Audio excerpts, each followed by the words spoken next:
베를린 현지 연결해서 문재인 대통령의 한반도 평화 구상 듣도록 하겠습니다. 문재인 대통령이 지금 단상 앞에 앉았고, 아마 사회자의 문재인 대통령에 대한 소개가 있을 것 같습니다. 독일 베를린에 있는 퀘르베 재단의 초청으로 오늘 문재인 대통령의 한반도 평화 구상 연설이 이루어지게 됐는데요. 문재인 대통령이 지금 평화 구상 연설을 앞두고 앞에 자리에 착석한 뒤에 아마도 퀘르베 재단 측에서 문재인 대통령에 대한 간단한 소개가 있을 것 같습니다. 그리고 나서 잠시 후에 문재인 대통령의 새로운 남북 관계를 문재인 대통령님, 구상이 존경하는 한국 대표단 여러분, 그리고 내외기민 여러분 안녕하십니까? 퀘르베 재단의 이름으로 여러분 오신 것을 대단히 환영합니다. 문재인 대통령님은 미국을 방문한 이후에 독일을 두 번째 방문국으로 선택을 하셨고, 오늘 이 문재인 대통령님을 퀘르베 재단의 글로벌 리더스 다이얼로그에 초대하게 된 것을 대단히 기쁘게 생각합니다. 지난 5월에 대통령 선거에서 분명한 결과로 대통령 선출되셨고, 그리고 이번에 북핵 문제에 대해서도 분명한 입장을 밝혔습니다. 유럽 입장에서 볼 때 아직 북핵 문제는 먼 것처럼 보이지만, 왜냐하면은 거리가 8,000km나 이르기 때문입니다. 하지만 이것은 북핵 문제는 전 세계 평화에 있어서 큰 위협이 되고 있습니다. 지난해부터 북한의 북핵 문제는 심각한 형태를 보이게 되었습니다. 그리고 이러한 위기는 점점 더 증가되고 있습니다. 이렇게 먼 유럽에서 바라볼 때 다시 한번 우리가 이러한 북한에다가 가할 수 있는 압박을 그리고 더 어떻게 높일 수 있을지 한번 생각해 봐야 될 것이고, 그리고 어떻게 하면 우리가 이러한 이 위기를 극복해 나갈 수 있을지를 한번 심각하게 생각을 해봐야 될 것입니다. 그리고 이 관계에서 중국과 미국과의 관계는 어떠한 역할을 하게 될지를 한번 생각해 봐야 될 것입니다. 그렇기 때문에 문재인 대통령은 이러한 위기 문제를 해결하는 데 있어서 대화가 중요할 것이라고 말씀을 하셨는데, 저도 동의를 합니다. 이것은 근데 간단한 그런 대화가 아니라 분명한 대화여야 되고, 그리고 지속적인 대화여야 됩니다.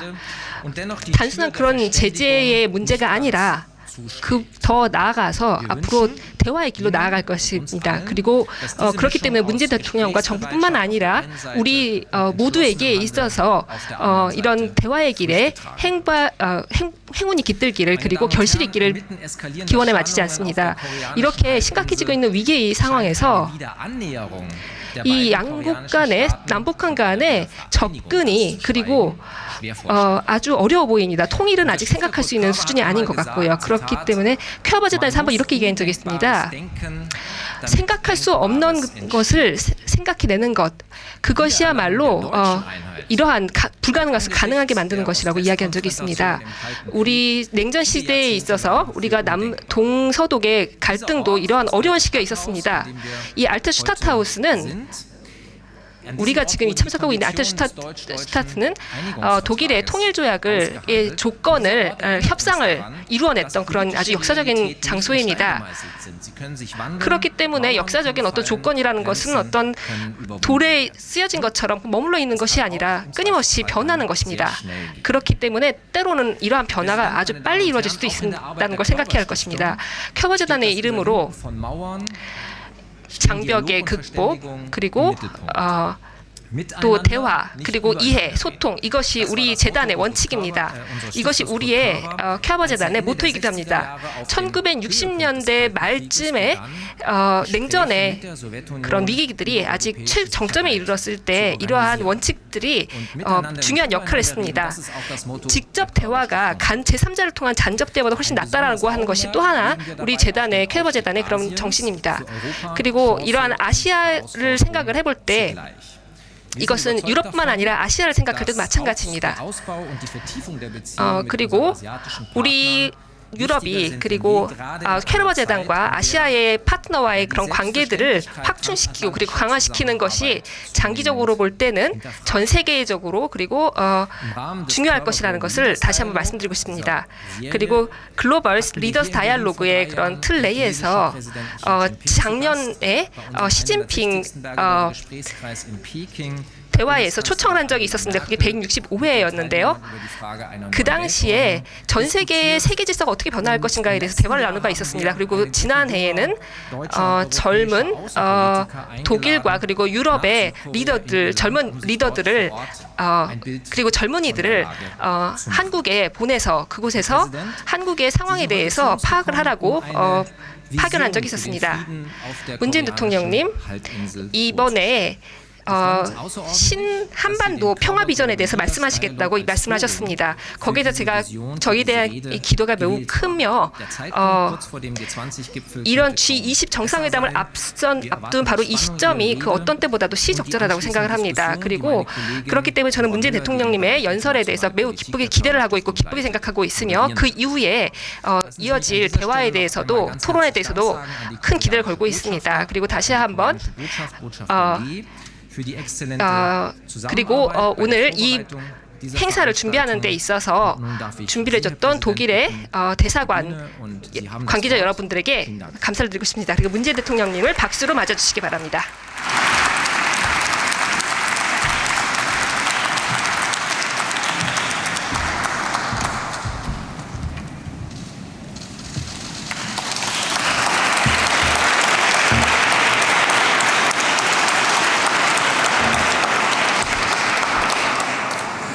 예, 감사합니다.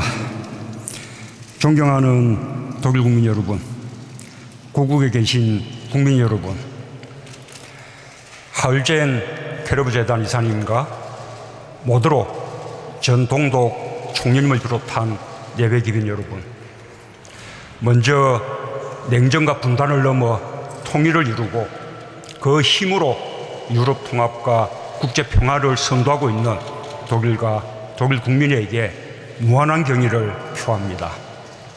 오늘 이 자리를 마련해 주신 독일 정부와 캐러버 재단에도 감사드립니다.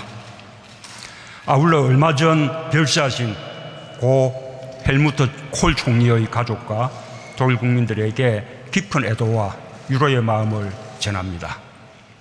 대한민국은 냉전 시기 어려운 환경 속에서도 적극적이고 능동적인 외교로 독일 통일과 유럽 통합을 주도한 헬무트 콜 총리의 위대한 업적을 기억할 것입니다. 친애하는 예외 기빈 여러분, 이곳 베를린은 지금으로부터 17년 전 한국의 김대중 대통령이 남북 화해 협력의 기틀을 마련한 베를린 선언을 발표한 곳입니다. 여기 알테스 슈타트하우스는 독일 통일조약 협상이 이루어졌던 역사적 현장입니다. 나는 오늘 베를린의 교훈이 살아있는 이 자리에서 대한민국 새 정부의 한반도 평화 구상을 말씀드리고자 합니다. 예외 기빈 여러분, 독일 통일의 경험은 지구상 마지막 분단국가로 남은 우리에게 통일에 대한 희망과 함께 우리가 나아가야 할 방향을 말해주고 있습니다. 그것은 우선 통일에 이르는 과정의 중요성입니다. 독일 통일은 상호 존중의 바탕을 둔 평화와 협력의 과정이 얼마나 중요한지를 일깨워 주었습니다. 독일 국민들은 이 과정에서 축적된 신뢰를 바탕으로 스스로 통일을 결정할 수 있었습니다. 동서독의 시민들은 다양한 분야에서 교류, 협력했고 양측 정부는 이를 제도적으로 보장했습니다. 비정치적인 민간 교류가 정치 이념의 빗장을 풀었고 양측 국민들의 다친 마음을 열어나갔습니다. 동방정책이 20여 년간 지속되었다는 사실도 중요합니다.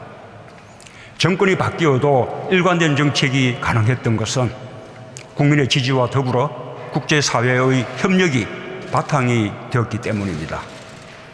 독일은 유럽의 평화 질서가 조성될 때 그 틀 안에서 독일의 통일도 가능할 것이라고 보았습니다.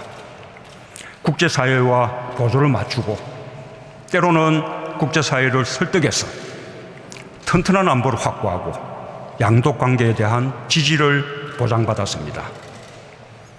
빌리 브란트 총리가 첫걸음을 뗀 독일의 통일 과정은 다른 정당의 헬무트 콜 총리에 이르러 완성되었습니다.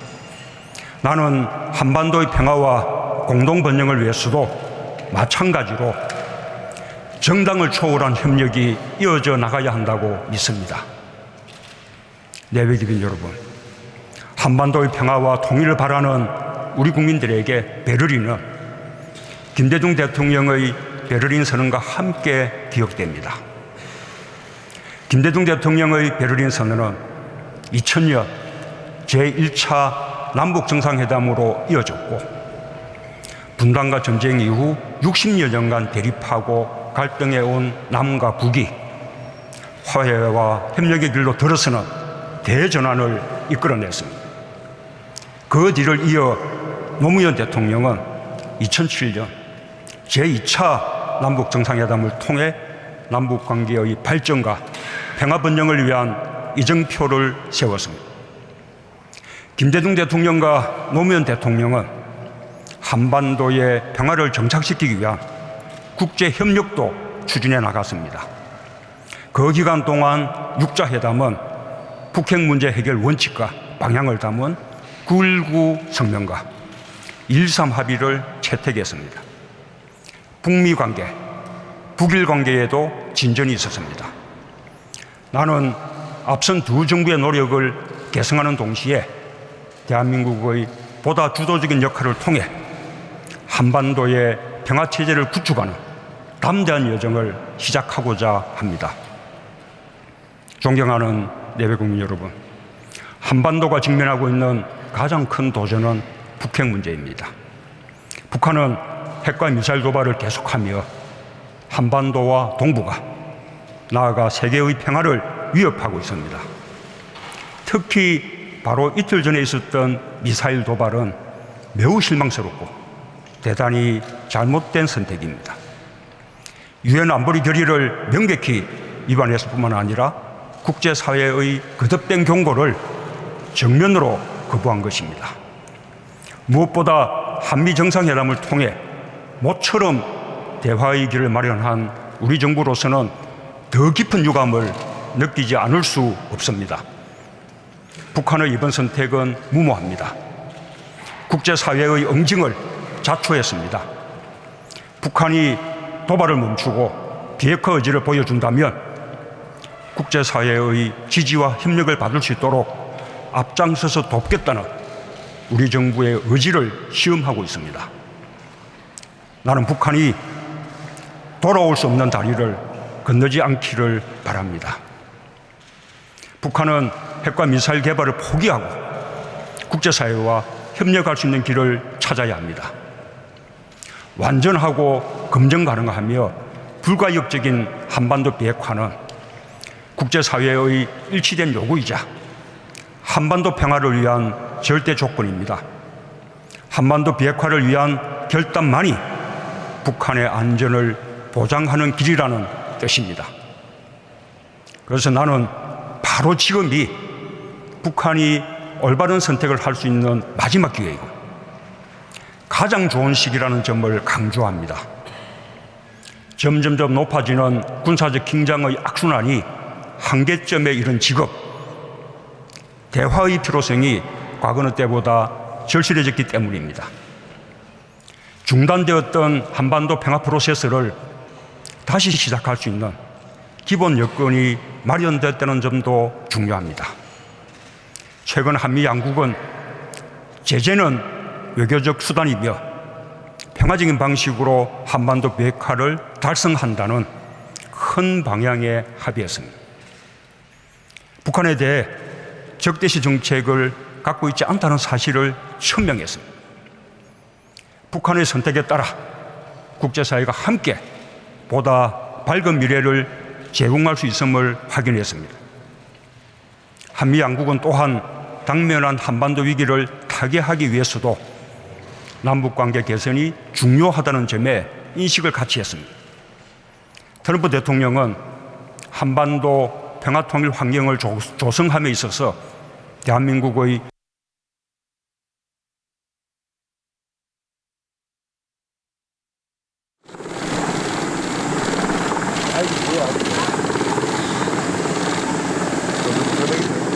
자,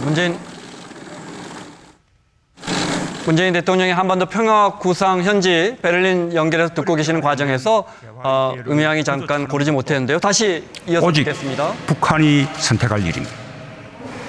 그러나 만일 북한이 핵도발을 중단하지 않는다면 더욱 강한 제재와 압박 외에는 다른 선택이 없습니다. 한반도의 평화와 북한의 안전을 보장할 수 없게 될 것입니다. 나는 한반도 평화를 위한 우리 정부와 국제사회의 의지를 북한이 매우 중대하고 긴급한 신호로 받아들일 것을 기대하고 촉구합니다. 내백기민 여러분, 이제 한반도의 냉전 구조를 해체하고 항구적인 평화 정착을 이끌기 위한 우리 정부의 정책 방향을 말씀드리겠습니다. 첫째, 우리가 추구하는 것은 오직 평화입니다. 평화로운 한반도는 핵과 전쟁의 위협이 없는 한반도입니다. 남과 북이 서로를 인정하고 존중하며 함께 잘 사는 한반도입니다. 우리는 이미 평화로운 한반도로 가는 길을 알고 있습니다. 6.15 공동선언과 14 정상선언으로 돌아가는 것입니다. 남과 북은 두 선언을 통해 남북 문제의 주인이 우리 민족임을 천명했고 한반도에서 긴장 완화와 평화 보장을 위한 긴밀한 협력을 약속했습니다. 경제 분야를 비롯한 사회 각 분야의 협력 사업을 통해 남북이 공동 번영의 길로 나아가자고 약속했습니다. 남과 북이 상호 존중의 토대 위에 맺은 이 합의의 정신은 여전히 유효합니다. 그리고 절실합니다. 남과 북이 함께 평화로운 한반도를 실현하고자 했던 그 정신으로 돌아가야 합니다. 나는 이 자리에서 분명히 말합니다.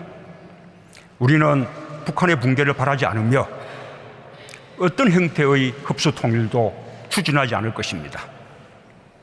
우리는 인위적인 통일을 추구하지도 않을 것입니다. 통일은 상방이 공존하면서 민족 공동체를 회복해 나가는 과정입니다. 통일은 평화가 정착되면 언젠가 남북 간의 합의에 의해 자연스럽게 이루어질 일입니다. 나와 우리 정부가 실현하고자 하는 것은 오직 평화입니다. 둘째, 북한 체제의 안전을 보장하는 한반도 비핵화를 추구하겠습니다. 지난 4월 전쟁 위기설이 한반도와 세계를 휩쓸었습니다. 한반도를 둘러싼 군사적 긴장은 세계의 화약고와도 같습니다. 한반도의 군사적 긴장을 시급히 완화해야 합니다. 남북 간의 무너진 신뢰를 다시 회복해야 합니다. 우리는 이를 위해 교류와 대화를 모색해 나갈 것입니다. 북한도 더 이상의 핵도발을 중단해야 합니다. 우발적인 충돌을 방지하기 위한 군사관리 체계도 구축해 나가야 합니다. 보다 근본적인 해법은 북핵 문제의 근원적 해결입니다. 북핵 문제는 과거보다 훨씬 고도화되고 어려워졌습니다. 단계적이고 포괄적인 접근이 필요합니다. 우리 정부는 국제사회와 함께 북한 핵의 완전한 폐기와 평화체제 구축, 북한의 안보 경제적 우려 해소, 북미 관계 및 북일 관계 개선 등 한반도와 동북아의 현안을 포괄적으로 해결해 나가겠습니다. 그러나 손뼉도 마주쳐야 소리가 나는 법입니다. 북한이 핵도발을 전면 중단하고 비핵화를 위한 양자 대화와 다자 대화에 나서야만 가능한 일입니다. 셋째, 항구적인 평화체제를 구축해 나가겠습니다. 1953년 이래 한반도는 60년 넘게 정전 상태에 있습니다. 불안한 정전 체제 위에서는 공고한 평화를 이룰 수 없습니다. 남북의 소중한 합의들이 정권이 바뀔 때마다 흔들리거나 깨져서도 안 됩니다. 평화를 제도화해야 합니다. 안으로는 남북 합의의 법제화를 추진하겠습니다. 모든 남북 합의는 정권이 바뀌어도 개성돼야 하는 한반도의 기본 자산임을 분명히 할 것입니다. 한반도의 항구적 평화 구조를 정착시키기 위해서는 종전과 함께 관련국이 참여하는 한반도 평화협정을 체결해야 합니다. 북핵 문제와 평화체제에 대한 포괄적인 접근으로 완전한 비핵화와 함께 평화협정 체결을 추진하겠습니다. 넷째, 한반도의 새로운 경제지도를 그리겠습니다. 남북 간이 함께 번영하는 경제협력은 한반도 평화정착의 중요한 토대입니다. 나는 한반도 신경제지도 구상을 가지고 있습니다. 북핵 문제가 진전되고 적절한 여건이 조성되면 한반도의 경제지도를 새롭게 그려나가겠습니다. 군사 붕괴선으로 단절된 남북을 경제벨트로 새롭게 잇고 남북이 함께 번영하는 경제공동체를 이룰 것입니다. 끊겼던 남북철도는 다시 이어질 것입니다. 부산과 목포에서 출발한 열차가 평양과 북경으로 러시아와 유럽으로 달릴 것입니다. 남북러, 가스관 연결 등 동북아 협력 사업들도 추진될 수 있을 것입니다. 남과 북은 대륙과 해양을 잇는 교란국가로 공동 번영할 것입니다. 남과 북이 14정상선언을 함께 실천하기만 하면 됩니다. 그때 세계는 평화의 경제, 공동 번영의 새로운 경제 모델을 보게 될 것입니다. 다섯째, 비정치적 교류협력 사업은 정치 군사적 상황과 분리해 일관성을 갖고 추진해 나가겠습니다. 남북 간의 교류협력 사업은 한반도 모든 구성원의 고통을 치유하고 화합을 이루는 과정이자 안으로부터의 평화를 만들어가는 일입니다. 남북한에는 분단과 전쟁으로 고향을 잃고 헤어진 가족들이 있습니다. 그 고통을 60년 넘게 치유해 주지 못한다는 것은 남과 북 정부 모두에게 참으로 부끄러운 일입니다. 대한민국 정부에 가족 상봉을 신청한 이산가족 가운데 현재 생존해 계신 분은 6만여 명, 평균 연령은 81세입니다. 북한도 사정은 마찬가지일 것입니다. 이분들이 살아계신 동안에 가족을 만날 수 있게 해야 합니다. 어떤 정치적 고려보다 우선해야만 하는 시급한 인도적 문제입니다. 분단으로 남북의 주민들이 피해를 보는 일들도 남북 간이 함께 해결해 나가야 합니다. 북한의 하천이 범람하면 남한의 주민들이 수해를 입게 됩니다. 감염병이나 산림병충해, 산불은 남북한의 경계를 가리지 않습니다. 남북이 공동 대응하는 협력을 추진해 나가겠습니다. 민간 차원의 교류는 당국 간 교류에 앞서 남북 간 긴장 완화와 동질성 회복에 공헌해 왔습니다. 민간 교류의 확대는 꽉 막힌 남북 관계를 풀어갈 소중한 힘입니다. 다양한 분야의 민간 교류를 폭넓게 지원하겠습니다. 지역 간의 교류도 적극 지원하겠습니다. 인간 존중의 보편적 가치와 국제 규범은 한반도 전역에서 구현되어야 합니다. 북한 주민의 열악한 인권 상황에 대해서는 국제사회와 함께 분명한 목소리를 낼 것입니다. 아울러 북한 주민들에게 실제 도움이 되는 방향으로 인도적인 협력을 확대하겠습니다. 예배기빈 여러분, 나와 우리 정부는 이상의 정책 방향을 확고하게 견지하면서 실천할 준비가 되어 있습니다. 남북이 함께 손을 잡고 한반도 평화의 돌파구를 열어가야 합니다. 먼저 쉬운 일부터 시작해 나갈 것을 북한에 제안합니다. 첫째, 시급한 인도적 문제부터 해결하는 것입니다. 올해는 14정상선언 10주년입니다. 또한 10월 4일은 우리 민족의 큰 명절인 추석입니다. 남과 북은 14선언에서 흩어진 가족과 친척들의 상봉을 확대하기로 합의한 바 있습니다. 민족적 의미가 있는 두 기념일이 겹치는 이날에 이산가족 상봉 행사를 개최한다면 남북이 기존 합의를 함께 존중하고 이행해 나가는 의미 있는 출발이 될 것입니다. 북한이 한 걸음 더 나갈 용의가 있다면 이번 이산가족 상봉에 성묘 방문까지 포함할 것을 제안합니다. 분단 독일의 이산가족들은 서신 왕래와 전화는 물론 상호 방문과 이주까지 허용되었습니다. 우리도 못할 이유가 없습니다. 더 많은 이산가족이 우리 곁을 떠나기 전 그들의 눈물을 닦아주어야 합니다. 만약 북한이 당장 준비가 어렵다면 우리 측만이라도 북한 이산가족의 고향 방문이나 성묘를 허용하고 개방하겠습니다. 북한의 호응을 바라며 이산가족 상봉을 논의하기 위한 남북 적시자 회담 개최를 희망합니다. 둘째, 평창 동계올림픽에 북한이 참가하여 평화올림픽으로 만드는 것입니다.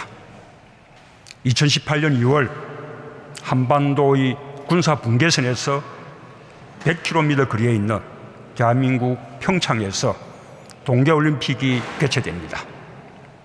2년 후 2020년엔 하계올림픽이 동경에서, 2022년엔 북경에서 동계올림픽이 개최됩니다. 우리 정부는 아시아에서 이어지는 이 소중한 축제들을 한반도의 평화, 동북아와 세계의 평화를 만들어가는 계기로 만들 것을 북한에 제안합니다. 스포츠에는 마음과 마음을 잇는 힘이 있습니다. 남과 북, 그리고 세계의 선수들이 땀 흘리며 경쟁하고 쓰러진 선수를 일으켜 부둥켜 안을 때 세계는 올림픽을 통해 평화를 보게 될 것입니다. 세계의 정상들이 함께 박수를 보내면서 한반도 평화의 새로운 시작을 함께 열 수 있기를 기대합니다. 북한의 평창 동계올림픽 참가에 대해 IOC에서 협조를 약속한 만큼 북한의 적극적인 호응을 기대합니다. 셋째, 군사 분계선에서의 적대 행위를 상호 중단하는 것입니다. 지금 이 순간에도 한반도의 군사 분계선에서는 총성 없는 전쟁이 계속되고 있습니다. 양측군에 의한 군사적 긴장 고조 상태가 변하지 않고 있습니다. 이는 남북한 무력 충돌의 위험성을 고조시키고 적병 지역에서 생활하는 양측 국민의 안전을 위협하는 일입니다. 올해 7월 27일은 휴전협정 64주년이 되는 날입니다. 이날을 기해 남북이 군사 분계선에서 군사적 긴장을 고조시키는 일체의 적대 행위를 중지한다면 남북 간의 긴장을 완화하는 의미 있는 계기가 될 것입니다. 넷째, 한반도 평화와 남북 협력을 위한 남북 간 접촉과 대화를 재개하는 것입니다. 한반도 긴장 완화는 가장 시급한 문제입니다. 지금처럼 당국자 간 아무런 접촉이 없는 상황은 매우 위험합니다. 상황 관리를 위한 접촉으로 시작하여 의미 있는 대화를 진전시켜 나가야 합니다. 나아가 올바른 여건이 갖춰지고 한반도의 긴장과 대치 국면을 전환시킬 계기가 된다면 나는 언제 어디서든 북한의 김정은 위원장과 만날 용의가 있습니다. 핵 문제와 평화협정을 포함해 남북한의 모든 관심사를 대화 테이블에 올려놓고 한반도 평화, 남북 협력을 위한 논의를 할 수 있습니다. 한 번으로 되지 않을 것입니다. 시작이 중요합니다. 자리에서 일어서야 발걸음을 뗄 수 있습니다. 북한의 결단을 기대합니다. 존경하는 예배 기분 여러분, 독일은 한국보다 먼저 냉전을 극복하고 통일을 달성했지만 지금은 지역주의와 테러, 난민 문제 등 평화에 대한 또 다른 도전에 직면해 있습니다. 나는 독일이 베를린의 민주주의와 평화 공존의 정신으로 새로운 도전들을 극복하고 독일 사회와 유럽의 통합을 완성해 나갈 것을 믿습니다. 대한민국도 성숙한 민주주의의 힘으로 평화로운 한반도를 반드시 실현해 나갈 것입니다. 베를린에서 시작된 냉전의 해체를 서울과 평양에서 완성하고 새로운 평화의 비전을 동북아와 세계에 전파할 것입니다. 독일과 한국은 평화를 향한 전진을 멈추지 않을 것입니다. 양국은 언제나 서로를 지지하고 응원하며 연대할 것입니다. 인류의 더 나은 삶, 세계의 더 좋은 미래를 향해 굳세게 함께 나아갑시다. 감사합니다.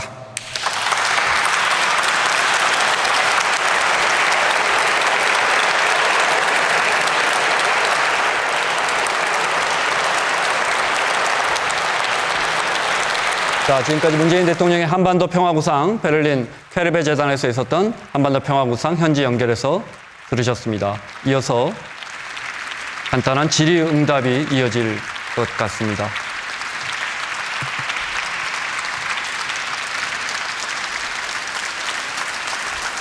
문재인 대통령, 청중들의, 관객들의 박수에 화답하고 있습니다.